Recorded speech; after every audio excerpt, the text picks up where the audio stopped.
St. Patrick's Day is getting closer, but we're celebrating it all week long here on Newswatch 12 today. And Chef Tom, he showed us how to make the bread and the traditional Irish coffees, and now it's time to move on to the main meal.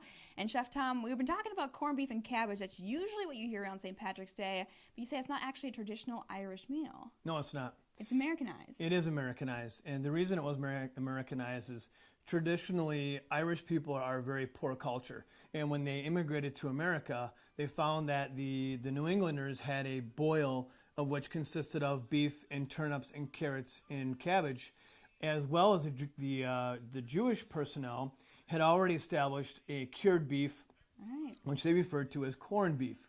So the tradition of what we know now today as the corned beef and cabbage was actually essentially put together by the New Englanders and the Jewish American personnel. Oh, the unique history. Well, you're not skipping on us. You are showing us the actual traditional Irish sides here. And we're starting with a Guinness potato because you can really just put Guinness in everything. Absolutely. So what do we have here? This is side number one. This is side number one.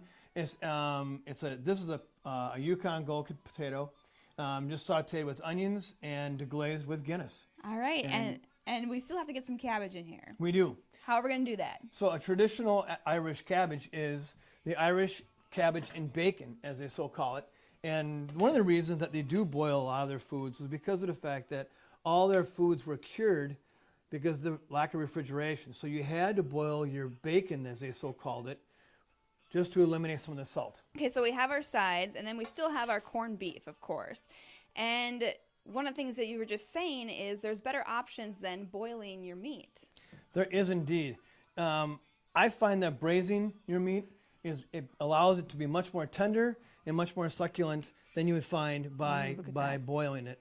And what does braising mean exactly? How is that done? Braising is something that's done with liquid in the pan, and then you capture it by covering it. Now, there's one of two ways you can do it. You can do it in the way I did it in this pan, or you can go get yourself a turkey bag and put about a cup of water in the bottom of the bag, and then seal your bag and put it in the oven with the spices that come with your corned beef, and let it cook for about 3 to 4 hours. Okay, all right. So you can start making that right in the early morning, same time you're having your Irish coffee. Absolutely. All right. So this seems like, pretty red. Is that typical of corned beef? Yes. Okay. Anytime you corn anything, as you cure it in salt, it does turn the meat pink. What actually does that now today is what they call sodium nitrate or pink salt, which actually does turn the meat pink. All right. Well, we aren't quite finished yet. We have to top this off. We do indeed. I am a sauce freak, so whenever I kick anything up, I like to add my own personal touch. And in this case, this is an Irish whiskey horseradish sauce. So as you can tell, just follow the ooze, as we so say on. Watch the ooze. Watch the ooze. Here, I'm gonna try this. I'm gonna start with the potatoes. I'm gonna give it a try. It's delicious. Thank you. I'm going to dig into this whole meal. Is that one serving? Because I could eat that whole thing. Absolutely. No skimping on St. Patrick's Day. Eat big.